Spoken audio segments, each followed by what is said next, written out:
කොහොමද ඔයාලට හැමෝම හොඳින් ඇති කියලා හිතනවා. අද මම පෙන්නන්නේ ඔයාලට අපි කුරුඳු වගා කරපු එක සම්බන්ධව. අපි කුරුඳු වගා කරගන්න ඊටම හදාගත්තු විදිය, ඊළඟට කුරුඳු පැලගෙනලා ඉඳපු විදිය, ඊට පස්සේ දැන් අපේ කුරුඳු වගාවට අවුරුද්දයි මාස 4ක විතර කාලයක් වෙනවා. මේ වෙනකොට පැලවල තියෙන තත්ත්වය ගැන තමයි මම අද ඔයාලට පෙන්නන්නේ. මාත් කුරුඳු වගා කරන්න ඇත්තටම අලුත් කෙනෙක්. අපි දැනගෙන නෙමෙයි මේ කුරුඳු වගාව කරේ. ඒ නිසා ඔයාලා පුළුවන් අය කුරුඳු වගාව ගැන දන්න අය අපෙන් මොනවා හරි අඩුපාඩු වුණොත් ඒ කියන්නේ පොඩි උපදේශයක් කමෙන්ට් එකක් විදියට හරි දාන්න. ඒක මටත් ගොඩක් වටිනවා. ඒ වගේම මේ වීඩියෝ එක නරඹන අනිත් අයටත් ගොඩාක් වටිනවා. අපි මුලින්ම කුරුඳු අක්කරයක් වගේ තමයි දාන්න කල්පනා කරේ. ඒ නිසා අපි කුරුඳු පැල 3000ක් ගෙනාවා. කුරුඳු පැල ගෙනහැලා සාමාන්‍යයෙන් එක පොට් එකක තිබුණා පැල 7ක් 8ක් විතර තිබුණා. එක පොට් එක පැල 7-8ක් තිබුණා. ඒ වගේ පොට් එක ගානේ තමයි අපි ඉඳගෙන ගියේ. එහෙම ඉඳලා මාස එකමාරකට විතර පස්සේ තමයි දැන් මේ තත්ත්වය මම ඔයාලට පෙන්නන්නේ. පේනවා නේද ඔයාලට කුරුඳු පැල ටික හොඳ සරුසාරව වැඩිලා තියෙනවා. අපි පැල ඉඳද්දි වලටත් පෝර දාලා තමයි පැල ටික හින්දුවේ. වලවල් කපා ගත්තෙත් අපිමයි, මැනගත්තෙත් අපිමයි, පරතරය ඊට පස්සේ ඉන්දුවෙත් අපිමයි. අපිම එකතු වෙලා තමයි මේ වැඩේ කරේ. කිසිම කෙනෙක් සල්ලි වලට ගත්තේ නැහැ. පොළව හදාගනිද්දී බැකෝ එකක් ගෙනාවා. බැකෝ එකක් ගෙනහැලා පොඩ්ඩක් පොළව හදාගත්තා. ඒ ඇරෙන ඉතුරු සියලුම දේවල් කරගත්තේ ගෙදර අය එකතු වෙලා. තව මල්ලිලාගේ යාළුවෝ වගේක් උදව් කරන්න ආවා. ඒ කට්ටියත් එක්ක එකතු වෙලා තමයි ඔක්කොම කරගත්තේ. මේ දැන් ඔයාලට පේන්නේ මාස එකමාරකට විතර පස්සේ කුරුඳු වගාව කොහොමද කියන එක. දැන් මේ විදිහට ලස්සනට තියෙන ඇත්තටම අපි සෑහෙන්න මහන්සි වුණා. හැමදාම වල්පැල ගැලෙව්වා. ඒ වගේ ගොඩාක් සාත්තු කරා. හැබැයි හැමදාම අපිට මේක කරන්න බැහැනේ. ටික දවසක් යනකොට තනකොළ වැවෙනවා ඉවරයක් නැහැ. ඊට පස්සේ මම ඔන්ලයින් ඕඩර් කරලා ගෙන්න ගත්ත අර වල් පැල වැවෙනවට උඩින් දාන ඉටිකොළ జాතියක්. ඒකෙත් අපි මුලින්ම පොඩ්ඩක් රැවටුණා.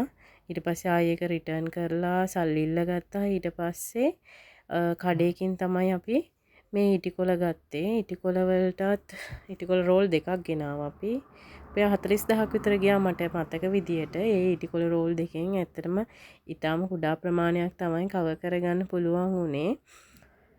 මොකද කුරුඳු පැලවලට ඊට පස්සේ ඉඩම හදන්නත් අපි ලොකු ගාණක් වියදම් කළානේ. ඇත්තටම අපිට මම සම්පූර්ණ වියදම ලිව්වා.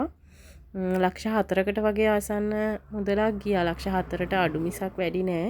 ඒ වගේ ගාණක් ගියා අපිට කුරුඳු වගාව අපේ මේ තත්ත්වයට ගන්න. අපිම මහන්සි වෙලා කරලා තමයි ඒ තරම් අපිට වියදමක් ගියේ. ඇත්තටම මූලික වියදම ටිකක් වැඩි. මං හිතනවා ඉතින් පස්සේ මේ ආදායම අපිට අවුරුද්දක් දෙකක් යනකොට හොයාගන්න පුළුවන් වෙයි කියලා. තාම ඉතින් කියන්න බෑ. අපි දන්නේ නැහැනේ. දන්න අය පොඩ්ඩක් ඒකත් කමෙන්ට් කරන්න. දැනගන්න ආසයි කීයක් වගේ ලාභෙයිද කියලා අවුරුද්දකට. අපි මේ ඉඩමේ කුරුඳු වවන්න කලින් ඇත්තටම පොල් වගා කරලා තිබ්බේ. මේ පොල් පැලවලටත් අවුරුදු නැන් 5ක් විතර වෙනවා. සමහර ඒවා පීදිලා, සමහර ඒවා තාම පීදිලා නැහැ. ගස් ඇදිලා තියෙනවා. කොරෝනා කාලේ මුල් කාලේ තමයි අපි මේවා වවන්න පටන් ගත්තේ. ඒ කියන්නේ 2021 මාර්තුනේ කොරෝනා මට මතක විදියට. ඒතකොට 2021 අප්‍රේල් මැයි වගේ වෙද්දි තමයි අපි මේ පොල් දාන්න පටන් ගත්තේ. ඒ පොල් ගස් වලින් සමහර ඒවා පීදිලා ගෙඩි කඩා ගන්න පුළුවන්. ඉතින් ඇත්තටම සතුටුයි අපි ඒ කාලේ වැඩක් කරගත්තා නේද කියලා මතක් වෙද්දී.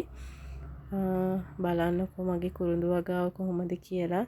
අර ඈතින් පේන්නේ අපේ ගේ. ඔයාලා දැක්කේ අපේ ගෙදර, අපි හදාගෙන යන ගෙදර. ගෙදර වැඩ ඉවර වුණාට පස්සේ ගෙදරත් වීඩියෝ එකක් අරගෙන එන්නම්කෝ මම ඔයාලට බලන්න. තව ගොඩාක් වැඩ තියෙනවා ඉතින් ඉවර කරන්න. ඒ වැඩ ටිකත් ඉවර වුණාට පස්සේ ඔයාලට මම වීඩියෝ එකක් ගේන්නම්.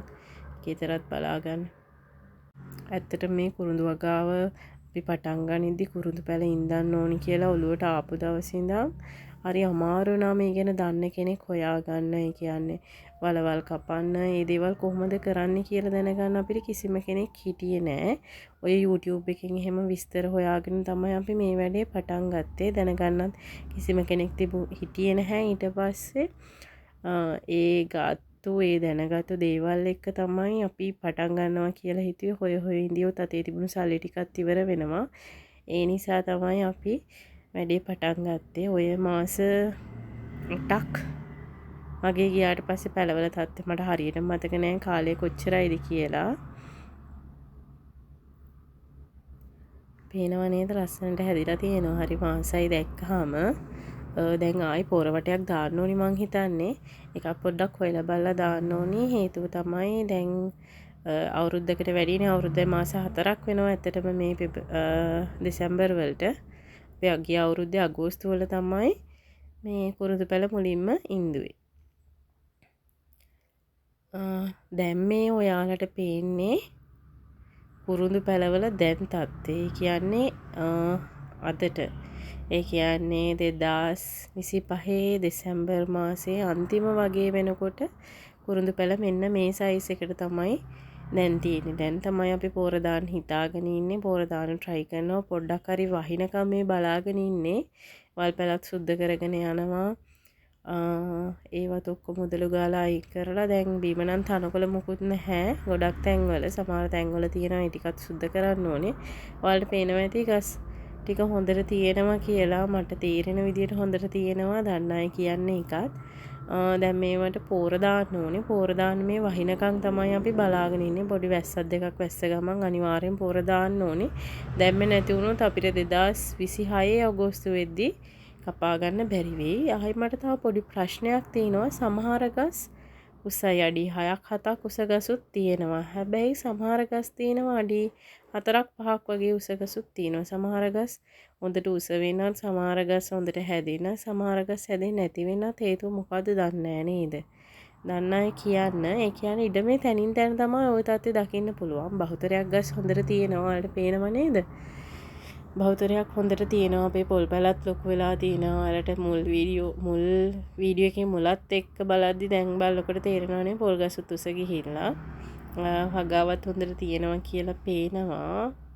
බලමුකෝ ඉතින් මං කුරුඳු කපන කාලෙ වෙද්දී ආපහු ඔයාලට ලස්සන වීඩියෝ එකක් අරගෙන එන්නම්. කුරුඳු පැල ගැන දන්න අය, කුරුඳු වගාව කරන අය මේ වීඩියෝ එක බැලුවා නම් මගෙන් වෙලා තියෙන අඩුපාඩු කමෙන්ට් එකක් මතක් කරන්න කියලා ආදරෙන් ඉල්ලා සිටිනවා. ඒ වගේම මේ වගේ වීඩියෝ තව බලන්න මගේ YouTube channel එක subscribe කරලා මගේ YouTube family එකත් එක්ක එකතු වෙන්න කියලා සියලු දෙනාටම ආදරෙන් ඉල්ලා සිටිනවා. මගෙන් වුණු අඩුපාඩු නිවැරදි කරන්න. එහෙනම් ආයි වීඩියෝ එකකින් හමු වෙමු. බොහොම ස්තුතියි මාව බැලුවට ඇහුවට.